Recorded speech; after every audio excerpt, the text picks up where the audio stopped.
Hello प्यारे बच्चों, कैसे हैं आप लोग। सबसे पहले जानते हैं कि CUET है क्या। Central university entrance test. हमारे भारत में जो सेंट्रल यूनिवर्सिटीज हैं उसके लिए एक common central university entrance test लिया जाता है और इसको विभिन्न सेक्शंस में बांटा गया है। जैसे सेक्शन ए में आपके 50 क्वेश्चंस आएंगे, उसमें आपको लैंग्वेज के बारे में पूछा जाएगा। सेकंड जो पोर्शन है उसमें आपका सब्जेक्ट रिलेटेड होगा, जिस सब्जेक्ट के आप हैं।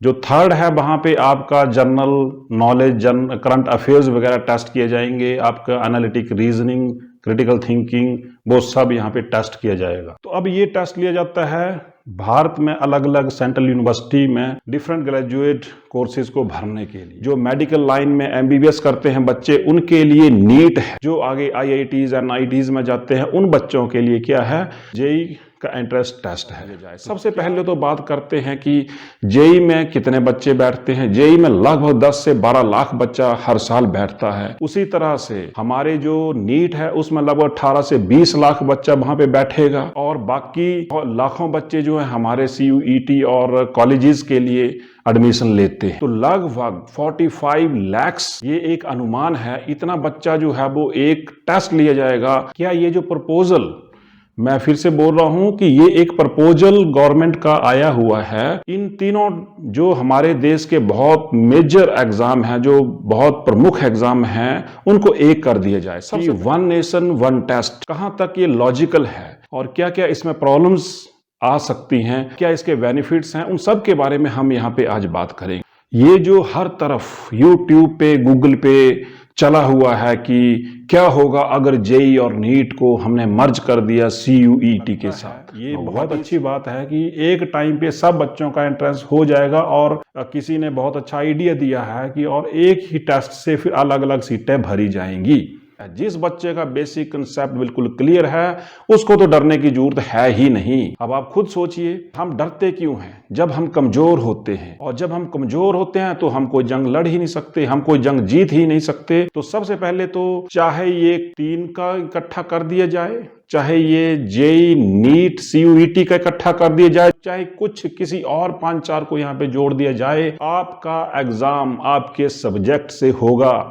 अगर मान लो ये इम्प्लीमेंट हो जाता है तो बच्चों के लिए जो मेरा फिर यहाँ पे सुझाव रहेगा, प्यारे बच्चों डरिए मत, आपके सिलेबस से ही सब कुछ होगा। उसको इन डेप्थ स्टडी कीजिए, क्योंकि कंपटीशन में हमेशा एक ही रूल होता है, युद्ध में एक ही रूल होता है, या तो आप सामने वाले की गर्दन काटोगे या आपकी गर्दन कटेगी। बोलने का मतलब या तो आप पास होंगे या आप फेल होंगे। तो उसके लिए आपको बेसिक कंसेप्ट क्लियर करना पड़ेगा। किसी की ये बात मत मानिए कि आप इतना सा इस टॉपिक के बारे में पढ़ लो, इतना सा आपको डिटेल स्टडी चाहिए। अगर आपको डिटेल स्टडी है तो फिर नीट क्या, JEE क्या और CUET क्या, आप हर एग्जाम को फाड़ सकते हो। तो इसके लिए आपको डरने की जरूरत नहीं है। चाहे टेस्ट एक हो, चाहे टेस्ट अनेक हो, चाहे वो एक दिन में हो, चाहे वो अलग अलग दिन में हो, डिफिकल्टी लेवल किसी भी तरह का हो, जब हम पूरी तरह से तैयार हैं, जब हमारा सिलेबस पूरी तरह से तैयार है, तो प्यारे बच्चों हमें जाने से कोई नहीं रोक सकता है। पर उसके लिए एक कंडीशन यही रहती है।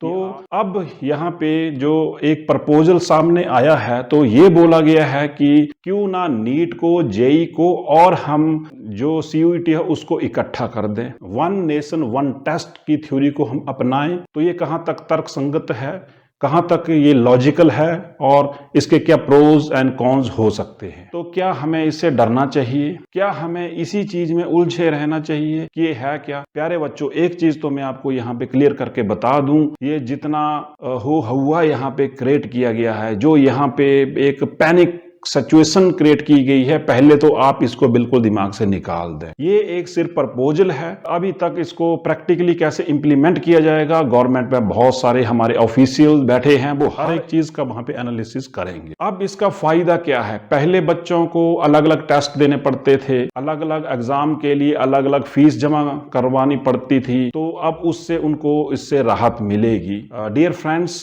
आप लोगों ने देखा होगा कि हर साल आजकल तो ये एक ट्रेंड ही चल पड़ा है कि नीट का एग्जाम होगा नहीं और उससे पहले वो पेपर या तो लीक हो जा रहा है या सेंटरों पे गड़बड़ी की जा रही है, जो बहुत ही हरासमेंट वाली सिचुएशन है पेरेंट्स के लिए, बच्चों के लिए। ऐसे हमारे देश का भविष्य बच्चे जिनको इस देश की बागडोर आगे संभालनी है, अब वो जो टैलेंट सामने आना चाहिए, ठीक है, चाहे वो जेई हो चाहे वो नीट, हर साल वहां पे या तो वहां पे चीटिंग करवाई जा रही है या तो फेक कैंडिडेट्स को वहां पे बिठाया जाता है या एग्जामिनेशन में ही सेंटरों में गड़बड़ी की जाती है। तो अभी जेई में 10 से 12 लाख बैठता है बच्चा, नीट में 18 से 20 लाख बच्चा बैठता है। तो अभी तक एनटीए इसको हैंडल करने में सक्षम नहीं है। 3-4 साल से तो ट्रेंड ही ये चला हुआ है। अभी हम टेस्ट देने जाएंगे और मन में एक दहशत हमारे अंदर होती है कि पता नहीं कहां किस स्टेट में वो लीक हो जाएगा और पता नहीं किस किस स्टेट में बच्चों को नकलें करवाई जा रही हैं और जो रियल टैलेंट है वो वहां पे पैसों के दम पे वहां पर दबा जा रहा है। ये एक बहुत ही दुर्भाग्यपूर्ण सिचुएशन है हमारे लिए, हम सब के लिए, हमारे देश के लिए कि इतने बड़े बड़े टेस्ट और वहां पे इस तरह की धोखाधड़ी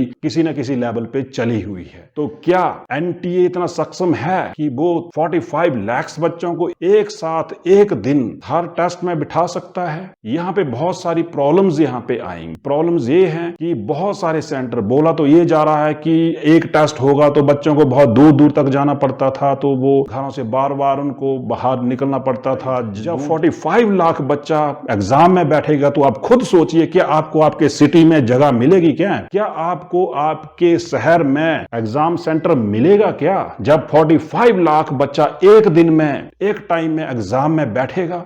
जरा सोचिए, ये सोचने वाली विषय है। ये कंसेप्ट तो वहीं पे फेल हो जाता है कि एक बच्चे को कई 100 किलोमीटर तक घर से दूर जाना पड़ता है हर बार टेस्ट के लिए। जो इन्विजिलेटर हैं, अब इतने सारे सेंटर, 45 लाख बच्चा जब एग्जाम में बैठेगा तो हर गली और हर शहर में आपको सेंटर देना पड़ेंगे, छोटे छोटे स्कूलों में आपको सेंटर देना पड़ेंगे। सबसे पहले तो हमें क्या करना पड़ेगा? 1 nation 1 exam, 1 fees, 1 category, 1 board, 1 uniform स्कूलों में वो सबसे पहले होनी चाहिए। हमारे सबके बोर्ड ही अलग है, किसी का आईसीएसई बोर्ड है, किसी का सीबीएसई बोर्ड है। एक बोर्ड रखिए, national education board of India, उसके या इसी तरह का कुछ और बनाया जाए कि सारे बच्चे एक बोर्ड में पढ़ें, सबकी यूनिफॉर्म थ्रू आउट इंडिया एक जैसी हो, सबकी फीस एक जैसी हो। और फॉरम में जब आपने खुद ही कैटेगरियां बनाई हुई हैं, general category, this category, that category, तो आप उसको भी एक करिए। ये तो एक सुपरफिशियल आइडिया लगता है मेरे को कि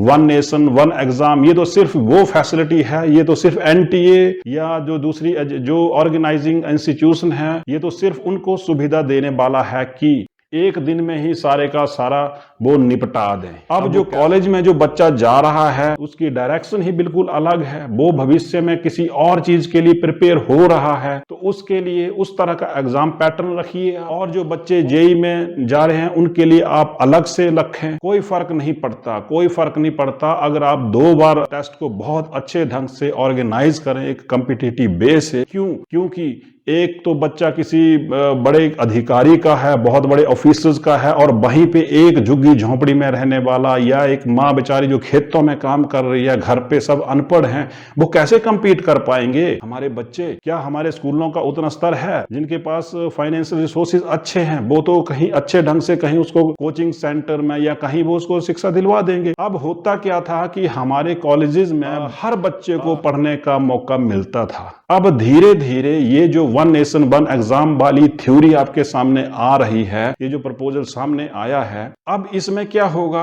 धीरे धीरे ये अब आगे क्या होगा कि स्टेट यूनिवर्सिटीज को इसके अंडर लाया जाएगा, फिर प्राइवेट यूनिवर्सिटी इसके अंडर आएंगी। बोलने का मतलब गवर्नमेंट तो एक नोटिफिकेशन निकालेगी वहां से, और सारे के सारी वो उनकी मजबूरी है गवर्नमेंट इंस्टीट्यूशन की, वो वहां पे आएंगे। पर यहाँ पे आप एक चीज थोड़ा सा सोचिए कि जो बच्चा हमारा जेई में नहीं जा पाता था, नीट में नहीं जा पाता था, उसके लिए कॉलेज के दरवाजे खुले होते थे। कम से कम बच्चा ग्रेजुएशन वहां पे कर लेता था तो अपना काम धंधा कोई अलग से वो कर लेता था, ठीक है।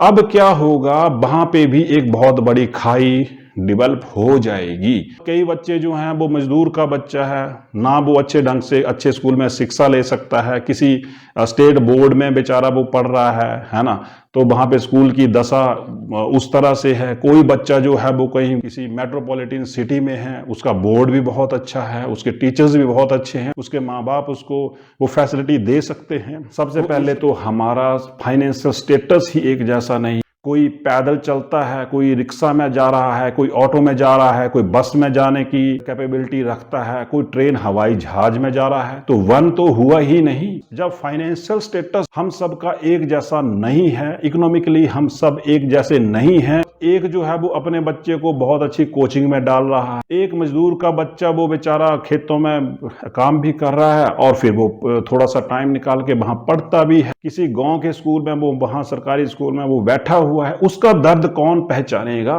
उसको कौन सुनेगा। वन नेशन वन एग्जाम से पहले हमें पूरे इंडिया में वन बोर्ड करना पड़ेगा, सारा बोर्ड एक जैसा हो, किसी बच्चे में हीन भावना नहीं आए कि ये आईसीएसई में है, ये सीबीएसई में है, ये स्टेट बोर्ड में है, किसी के स्टेट का बोर्ड बहुत अच्छा है, किसी के स्टेट के बोर्ड के बहुत ही बुरे हाल हैं, और सबका एक फीस स्ट्रक्चर हो। अगर आप वन नेशन वन एग्जाम की थ्योरी पे चल रहे हैं तो सबकी कैटेगरी भी एक हो, फिर इंटेलिजेंसी बेस के ऊपर इसको देखा जाए बच्चों की। जब हम वन नेशन वन थ्योरी पे ही आ गए हैं तो हमें फिर बच्चों के ब्रेन को देखना पड़ेगा, जो ब्रेन जहां डिजर्व करता है उसको वहां पे ले जाना पड़ेगा, पर ये फिजिबल है ही नहीं। हमारे बहुत सारे ऐसे भी हैं जो बेचारे बहुत गरीब हैं, अलग अलग जाति और अलग अलग धर्मों से वो संबंध रखते हैं। सब सेंटरों पे जो इन्विजिलेटर होंगे, वहां पे जो परीक्षा केंद्रों पे जो पर्यवेक्षक होंगे, क्या वो उतने सक्षम हैं? हर साल ये बच्चों से सुनने में हमें पाया जाता है कि किसी सेंटर पे बच्चे बैठे, वहां के जो इन्विजिलेटर थे एग्जामिनेशन के, उनको पता ही नहीं है। डियर फ्रेंड्स, उनको पता ही नहीं है किस तरह से बच्चों का फॉर्म भरवाना है। वहां इतना कम टाइम में इतने सारे क्वेश्चंस बच्चों को करना पड़ते हैं, पूरा साल, एक साल, दो साल बच्चे लगातार पढ़ाई में डटे हुए हैं। मैंने तो ये भी देखा है कई सेंटरों में अगर रोल नंबर इन लैक्स है तो उनको कोई लैक्स में करवा रहा है, कोई किसी वे में करवा रहा है, कोई यूनिफॉर्मिटी है ही नहीं, और बच्चा वहां पे पैनिक होता है। सबसे पहले सेंटरों को इंश्योर कीजिए किस लेवल पे आपके सेंटर होंगे, और जब आप हर गली मोहल्ले में सेंटर 45 लाख बच्चों को ऑर्गेनाइज करने के लिए खोलोगे तो क्या वहां पे जो स्टाफ ड्यूटी पे होगा, क्या वो उसमें सक्षम है? क्या उन बच्चों को वो 10 मिनट में गाइड कर सकता है? वहां पे बहुत ज्यादा प्रॉब्लम आती है। सबसे बड़ी प्रॉब्लम आती है कि बच्चों का फॉर्म भरने में ही 20 से 25 मिनट वो लोग ले लेते हैं, फिर दौड़े हुए हैं एक कमरे से दूसरे कमरे में। एक जो है वो दूसरे से पूछ रहा है, सर यहाँ पे एग्जामिनेशन सेंटर क्या होगा, यहाँ पे कोड क्या होगा, अब इतना बड़ा रोल नंबर है, इसको हम लिखें कैसे? जो रोल नंबर है वो लाख में उसकी डिजिट बनती है, तो उनको पता ही नहीं लगता वहां पे क्या किया जाए। सबसे ज्यादा जरूरी, जो सबसे ज्यादा मेरे को जो लगा आज तक एग्जाम में, कि जो हमारे एग्जाम में स्टाफ की ड्यूटी लगती है, इन्विजिलेटर की ड्यूटी लगती है।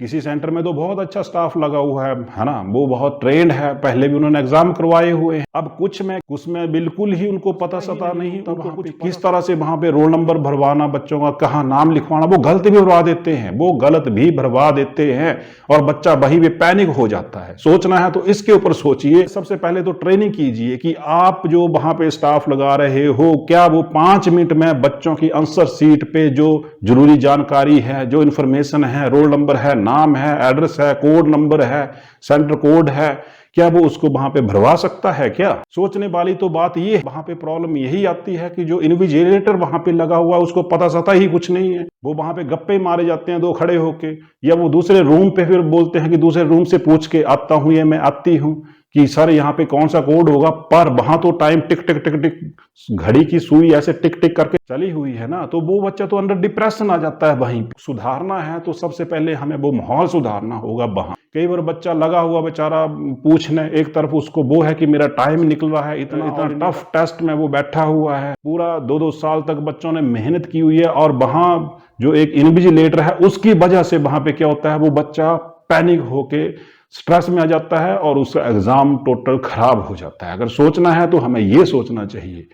ठीक बोला तो ऐसा जा रहा है कि एक बच्चा बार बार कहीं कई 100 किलोमीटर एग्जाम के लिए जाता था, अब उसको नहीं जाना पड़ेगा। अरे भैया आप ये तो सोचिए 45 लाख बच्चा, जब आपसे 15 से 20 लाख बच्चा के लिए आप बोल रहे हैं कि उसको दूर दूर जाना पड़ता था, जब आप 45 लाख बच्चे एक साथ एक एग्जाम में बिठाएंगे, छोटे छोटे प्राइमरी स्कूलों में भी सेंटर देना पड़ेंगे, तो क्या वहां का इंफ्रास्ट्रक्चर इतना कैपेबल है? इतने बच्चों के लिए वहां पे लाइटनिंग सिस्टम है, सीटिंग अरेंजमेंट? तो जो जहां एक तरफ आप सेंट्रल यूनिवर्सिटी के टेस्ट में जो अब तक हो रहा है, वहां पे आप करंट अफेयर्स पूछते हैं, वहां पे आप लैंग्वेज का पूछते हैं, तो वन नेशन वन एग्जाम का मतलब है कि वहां पे जो फिजिक्स केमिस्ट्री जो कॉमन सब्जेक्ट है उनका एक जैसा क्वेश्चन पेपर हो, एक जैसे क्वेश्चन सबको मिले।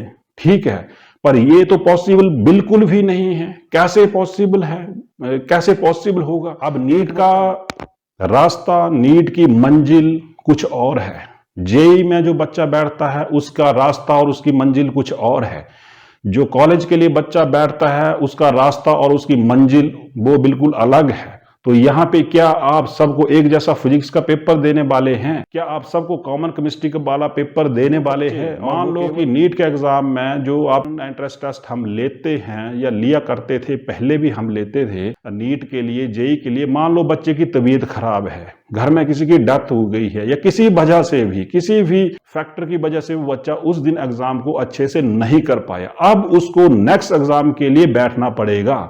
उसके तो कितने मंथ वहां पे चले गए ना। ऐसे होता था कि चलो एक एग्जाम यहाँ पे हमारा खराब गया तो हमारे पास नेक्स्ट ऑप्शन होती थी। ठीक है, तो बच्चा उसके लिए डट के तैयारी करता था। तो अब नाम बहुत अच्छा दिया, वन नेशन वन एग्जाम, पर क्या इससे पहले क्या हमारी सोशल स्टेटस एक जैसा है? एक गरीब का बच्चा है, वो बेचारा सोचता है कि चलो बीएससी बीएड कर लेगा या एमएससी कर लेगा, ये आगे चल के बहुत अच्छा होगा, तो वो आगे पीएचडी कर लेगा और कहीं कॉलेज स्कूल में वो टीचर लग जाएगा या कहीं साइंटिस्ट लग जाएगा। अब उसका उद्देश्य कुछ और है। सेकंड ऑप्शन होती थी कि अब हमें कॉलेज का एंट्रेंस टेस्ट आएगा, अब हम उसके लिए ट्राई करेंगे। अब आप भिड़ंत करवा रहे हो एक नीट वाले की और एक कॉलेज यूनिवर्सिटी में जाने वाला, और अब नीट में बच्चा 2-2 साल से कोचिंग वहां पे ले रहा है। एक जो +2 से निकला उसके लिए ऑप्शंस होती थी कि वो प्राइवेट यूनिवर्सिटी में या किसी सरकारी यूनिवर्सिटी में जाके एडमिशन ले लेता था, उसका पैटर्न थोड़ा इजी रहता था। अब ये तो एक सुपरफिशियल आइडिया हुआ कि एक एग्जाम लिया जा रहा है एक ही दिन में। हमारे यहाँ पे गरीब का बच्चा भी एजुकेशन लेता है, जब वो +2 के बाद कॉलेज में चला जाता था, वहाँ पे वो पढ़ता था। तो अब होगा क्या, एक तरफ तो हाईली इंटेलेक्चुअल सोसाइटी बनेगी और एक तरफ वो इतना हीन ऐसे बच्चे जो वहाँ से रह जाएंगे, वो बेचारे फिर मेन धारा से अलग हो जाएंगे। वहाँ पे वो कैसे कर पाएंगे वो अपनी एजुकेशन या अपनी डिग्री या मास्टर डिग्री? हमने YouTube पे ऐसे भी एग्जाम्पल देखे हैं, ऐसे भी बच्चे थे जिनके 10th में पास मार्क थे, पर आगे चल के जब उन्होंने डिग्री की और उन्होंने जब वो माहौल देखा, गांव के माहौल से आए थे, गरीबी से निकल के आए थे वहां पे, और उनके पास रिसोर्सेज की कमी थी, ठीक है, उनको सही डायरेक्शन गाइडेंस नहीं थी गांव में, घर में, पर जब वो यूनिवर्सिटी में उन्होंने एडमिशन ले ली, जब ग्रेजुएशन की, तो उन्होंने बहुत कुछ अपने सराउंडिंग देखा, बहुत अच्छी लाइब्रेरी देखी, बुक्स देखी, प्रोफेसर्स की गाइडेंस देखी, तो अब वो बच्चे यूपीएससी आईएएस कर रहे हैं। वो ऑप्शन टोटल ही खत्म होने वाली है यहाँ पे, क्योंकि अब जो बच्चा एक बार टेस्ट नहीं दे पाया तो वो तो बेचारा गया, आउट हो गया, वो तो बाहर हो गया ना। फिर एक अब तो वो बेचारा बीएससी फर्स्ट ईयर में अगर उसको एडमिशन लेनी है तो अब 1-2 साल वो वहीं बैठा रहेगा, फिर वो कोचिंग सेंटर में जाना उसकी मजबूरी बन जाएगी। पूरे इंडिया में कोचिंग्स की बाढ़ आ जाएगी, फ्लड आ जाएगा पूरे का पूरा। और यहाँ पे क्रश क्या होगा at the end of the day? Crushing किसकी हो रही है? बच्चे की। बच्चा जो है वो और डिप्रेशन में जा सकता है। देखते हैं अब जो हमारे गवर्नमेंट ऑफिसर्स हैं, बड़े बड़े उच्च अधिकारी हैं, वो बहुत ही बुद्धिजीवी हैं। वो अभी ये प्रपोजल है, मैं फिर से ये बोल रहा हूँ कि ये अभी एक प्रपोजल सामने रखा गया है। अब इसकी जो थ्योरी है वो पूरी बनेगी। इसको इम्प्लीमेंट करने से पहले बहुत लेवल पे इसकी टेस्टिंग की जाएगी, फिजिबिलिटी को देखा जाएगा। तो उस तरह से भी आप अपना दिल ना छोड़ें, उदास ना हो, आप जैसे लगे हैं वैसे डटे रहें। ये मेरे विचार नहीं है जो मैंने यहाँ पे बोले, ये अलग अलग पेरेंट्स की फीडबैक है, अलग अलग बच्चों का दर्द है। मैंने जितना भी हो सका था, जितने बच्चों के साथ पेरेंट्स के, तो उनके ये मन में एक क्वेश्चंस भाव उमड़ रहे थे। और अब वो क्योंकि कहाँ बताएं वो अपने अंदर का दर्द जाके, तो वो मैंने यहाँ रखने की कोशिश की है। उम्मीद करता हूँ कि इन फ्यूचर बहुत ही अच्छा कोई एक रास्ता निकल के आएगा, और जिसमें एग्ज़ाम कोई भी हो, किसी भी डेट को हो, एक साथ हो या अलग अलग हो, सबसे ज़्यादा ज़रूरी है वहाँ पे क्वालिटी मेंटेन करना, कि वहाँ पे चीटिंग ना हो, वहाँ पे धोखाधड़ी ना हो। ये जो आजकल 20-20 लाख रुपया देके किसी फेक आदमी को एग्जामिनेशन सेंटर में बिठाया जा रहा है, क्या जब 20 लाख बच्चों में वो फेक पर्सन अंदर जाके पेपर दे रहा है, तो 45 लाख में कितनी बड़ी प्रॉब्लम आने वाली ही है। लोगों को तो विश्वास ही उठ जाएगा एंट्रेंस टेस्ट से। इस हिसाब से तो कोई बहुत बड़ा बदलाव आपके सिलेबस में या आपके पैटर्न ऑफ एग्जामिनेशन में नहीं होगा, ये बिल्कुल क्लियर है। और देखते हैं अब आगे क्या बनता है, पर आप डटे रहिए, पूरे आप स्वस्थ रहें, पूरे जोश में रहें, पूरे जुनून में रहें। तो प्यारे बच्चों, आज के लिए सिर्फ इतना ही। मिलते हैं नेक्स्ट वीडियो में एक नए टॉपिक के साथ, जिसमें हम और कुछ चीज़ों को एक्सप्लोर करेंगे। जय हिंद।